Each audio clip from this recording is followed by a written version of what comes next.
Fala do Vasco, Breno Monsef, manda aí. Vamos lá, enquanto a gente vive até a expectativa da oficialização do empréstimo do Felipe Coutinho, né? O Felipe Coutinho cada vez mais próximo. Ontem até o Fabrício Romano, o mago aí das transferências, falou sobre o Felipe Coutinho e que o empréstimo de fato está próximo. A gente vai acompanhar, é claro, ao longo do dia. Sobre o jogo de domingo contra o Inter, fora de casa, o Vasco vai ter aí na volta do Beira-Rio uma galera desfalcada. A gente tem acompanhado isso nos últimos dias, desde o jogo de quarta-feira. Piton, Maicon, Hugo Moura e David vão cumprir suspensão. O João Vitor segue lesionado, aquela situação no joelho. Vamos ver como é que fica o Payet. A situação do Payet é a grande dúvida para o jogo de domingo, se o Payet vai estar à disposição ou não. Porque assim, o Guilherme Estrela, que é o outro garoto que está na lista aí, o outro nome, né, do garoto que está na lista, ele está fora do jogo de domingo. Ele teve na semana passada o chamado bloqueio articular, né, uma espécie de torção. E dependendo da forma como for tratado, pode agravar. Então assim, o Vasco, a família e o próprio jogador estão avaliando o melhor momento para a cirurgia. Porque acaba virando, ou pode acabar virando, uma espécie de problema crônico. Porque ele vai fazer fisioterapia, vai ficar bem, vai voltar. Mas a lesão que ele teve, né, aquela espécie de torção, como eu defini, né, vai voltar e vai dar dores de novo. Ele vai seguir em tratamento com fisioterapia, porque ele não tem conseguido treinar 100%. Ele chegou a treinar normalmente, mas sentiu de novo. E aí o Guilherme Estrela foi afastado, lembrando que o Estrela tem 19 anos de idade, e tá no início aí desse processo de transição para os profissionais. Aquele gol contra o São Paulo deu um gás muito grande pro garoto. Vamos aguardar aí a sequência dessa situação, se ele vai operar agora, se não vai, se vai levar até o final do ano. Isso aí só o Vasco, junto com a família, vai poder dizer essa situação. Infelizmente o Vasco muito desfalcado, na sequência tem o Corinthians em casa, que é um jogo pesado, importante demais. Mas, infelizmente, o Vasco muito desfalcado para essa partida contra o Inter, no primeiro jogo, né? No retorno ao Beira-Rio, né? Ficou muito difícil o jogo por conta disso, porque se a gente falar só de futebol, você viu o Inter jogar ontem, né? Era um jogo excessivo, o Inter não tá jogando bem. Muito pelo contrário, né? Fez um jogo ruim contra o Fluminense, que tem um futebol pior que o do Vasco hoje. Sim. Foi uma atuação bem ruim do Inter, o que me motiva a acreditar que é possível o Vasco sair de lá com um bom resultado. Mas são muitos desfalques. A gente sabe que o Vasco tem um elenco curto, né? E diante de tantos jogadores fora, vai ser até difícil pro Paiva conseguir montar o time titular. Fato é que, além da questão de montar o time, existe um outro problema, que é o fator emocional que tá todo do lado do Inter. É o retorno ao Beira-Rio. Muito provavelmente o Ener Valencia vai jogar, acabei de falar sobre isso, né? Brinquei um pouquinho com o pênalti que ele perdeu, mas ele é um centroavante extremamente importante para um time do tamanho do Internacional. Jogou o Alário ontem, né? Não foi bem. Fato é que é um jogo complicado, complexo.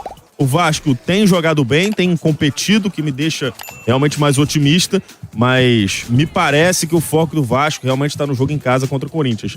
Só lamentar o fato, né, do Estrela ter que passar por essa cirurgia. Sim. Complicado, né, cara? No momento em que o garoto tá se afirmando no time profissional. Sonhou tanto, né, com essa oportunidade como profissional. Aí no primeiro jogo pesado dele, ele é responsável direto por uma virada diante do São Paulo. E aí, no jogo seguinte, que ele seria titular de novo, infelizmente, ele tem essa lesão. Toda a recuperação pra ele. E ao mesmo tempo que o Estrela fica fora, o Payet também tem um outro problema de lesão, né? Então o Vasco fica com dificuldade pra montar esse meio campo. Não vai ter o David. Enfim, vai ser muito complexo. A gente vai ter que estudar aí pra saber como é que o Paiva vai armar o time. De qualquer maneira, ficou muito complicado. Eu acho que o Vasco ainda é capaz, principalmente pelo fato do Internacional não estar jogando tão bem assim, mas ficou difícil. A gente vai ouvir o próprio Pedro Paulo falando sobre isso, né? O presidente do Clube de Regatas Vasco da Gama e também agora, não da Vasco SAF, mas quem manda na SAF é ele. Sobre a situação da 777, porque deu uma amenizada, entre aspas, com a liminar. E aí, assim, independente do que acontecer por lá, não afetaria tanto o Vasco. A gente deve ter na semana que vem um julgamento, né, no TJ do Rio, para definir essa situação. Vamos ouvir o que o Pedrinho fala sobre a situação da 777. E aí, eu acho que, pelo que o Pedrinho falou, carta fora do baralho. E aí não é chover no molhado, porque a gente tem que ter a decisão da justiça. A gente sabe que tudo pode acontecer. Mas vamos ouvir o que fala o presidente Pedro Paulo, do Clube de Regatas Vasco da Gama. Eu fui informado que é 777, e é até bom falar para assim, dar um ponto final no que é a relação 777 e Vasco, tá? Eu fui informado pela ICAP que a 777 não é mais controladora do futebol. Não é mais controladora de nenhum time de futebol nesse momento, tá? eles, através do Josh e sua diretoria, eles foram instituídos sobre o controle do futebol. Isso prova para muitas pessoas que bateram demais na questão da liminar, que nós estávamos completamente corretos. E não interpretem como uma arrogância, pelo amor de Deus, que não faz parte da minha característica. Mas nós salvamos o Vasco de uma massa falida. Salvamos o Vasco de uma massa falida, aspas, do Pedro Paulo de Oliveira, presidente do Clube de Regatas Vasco da Gama. E aí eu vou abrir um parêntese, se vocês me permitem, para dar uma opinião. Ele tá corretíssimo. Porque assim, o timing quando ele entra com pedido de liminar foi perfeito, porque 2 dias depois teve, traduzindo não, mas trazendo pra nossa cultura, teve busca e apreensão lá no Standard Liège da Bélgica, bens bloqueados na Bélgica, nos Estados Unidos. Então o timing do Pedrinho, investigação também, que tinha acusação, na verdade, na Inglaterra. Então o timing foi perfeito, quando eles conseguiram eliminar. E assim, de fato, se a 777 continuasse com o controle do Vasco, a gente não sabe o que poderia acontecer. Talvez bens bloqueados, aí o caos seria gigante. Aí não entraria mais dinheiro nenhum. A gente conhece essa realidade de outros cenários. Então assim, outros 2 pontos pra gente fechar essa questão mais sobre até dia a dia. Marcelo Santana foi apresentado, diretor de futebol novo da Vasco SAF, e eles vão em busca de um treinador. Isso a gente já vinha falando e ele confirmou isso, mas com até uma certa tranquilidade, porque o Rafael Paiva vem dando conta do recado pelo que era esperado pra ele, que era tirar o time do Z4, ele tirou o time da zona do rebaixamento e até abriu uma vantagenzinha ali pra fora. Vamos ver como é que vai ser a sequência do Vasco, é uma sequência também complicada, tem o Inter domingo no Beira-Rio, a gente fala depois sobre o jogo, porque tem muitos desfalques, e quarta-feira pega o Corinthians em casa, vamos ter casa cheia.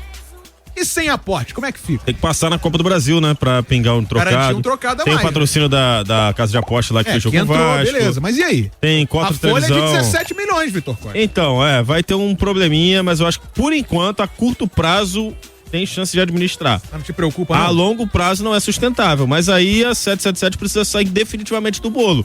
Ela saindo e vendendo a parte dela, entra uma nova empresa. Se o Pedrinho for competente o suficiente pra isso, ele consegue vender pra alguém que seja capaz de tocar o futebol. O grande objetivo é permanecer na Série A, né? Pra não desvalorizar o ativo. Bom, se cair pra Série B, o valor de mercado despenca. O Vasco agora é um ativo, gente. Temos que pensar também em mercado. Sim. Temos que pensar em valor de mercado. Agora mudou muita coisa, né? Mudou. A SAF mudou muita coisa. Tem muita gente achando que o associativo agora que vai... a temeridade era essa, que o associativo agora vai assumir a bronca. Não Mas vai. não é. Não vai. Existe agora uma SAF. O futebol do Vasco é uma SAF. Empresa. Então, exato. Agora é uma empresa. Então... que precisa é alguém aportar dinheiro ali. Se vai sair mesmo a 777. E ninguém vai aportar dinheiro sem motivo, né?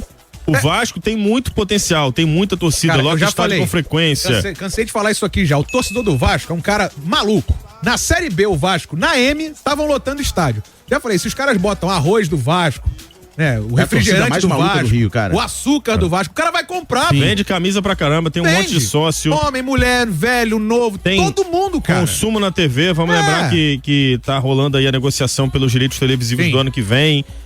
O Vasco tem um potencial muito grande de arrecadação. A gente sabe isso mais do que qualquer outra coisa. Falar de Vasco dá audiência, gente. Uma ótima categoria de base. Acabou de subir o Estrela JP, por exemplo, Leandrinho. Esse Estrela é brincadeira. Então, gente, tá muito claro que o Vasco tem potencial. Uma empresa que enxergue a longo prazo, não precisa ser um texto que vai chegar botando dinheiro do bolso para ser campeão. Mas uma empresa que enxergue, um Group City, por exemplo, uma empresa que enxergue... O próprio grupo do Liverpool, o Fenway. Um pouquinho do que o Vasco pode oferecer, certamente vai aportar lá na frente. Mas primeiro o Vasco precisa se livrar da 777, oficialmente. Ninguém vai querer colocar dinheiro num clube que pode ter uma instabilidade jurídica. Esse é o ponto. Enquanto isso, o Vasco precisa sobreviver. E aí tá na mão do Pedrinho, que é quem tá comandando o futebol hoje. Melhorou muito, gente. Melhorou. Só que vamos falar rapidinho, com então, os mesmos domingo. Jogadores. Vamos projetar pra domingo rapidinho, então? O Vasco não contratou ninguém, é o mesmo time que tava lá com o Boina. Piton, Maicon, Moura e David estão fora, suspensos. Cara, como é que vai ser o desafio do Rafael Paiva, disparado. Desde a recuperação psicológica pós saída do Ramon Dias no 4-0, que ele foi muito competente, trouxe o time de volta à realidade, classificou o Vasco na Copa do Brasil contra o Fortaleza. Desde aquele jogo, eu acho que é o jogo mais difícil. Só que nesse caso não é pela questão psicológica, é pela parte técnica e tática. Vai ser muito difícil escalar o time do Vasco, realmente. Pelo menos tem o Verrete, só que sem o Piton, né? Pois o Verrete vai ter outro sem cruzador. Os cruzamentos do Piton. Vai ter o Vitor Luiz ali na esquerda. Não tem o mesmo nível, né? Não tem.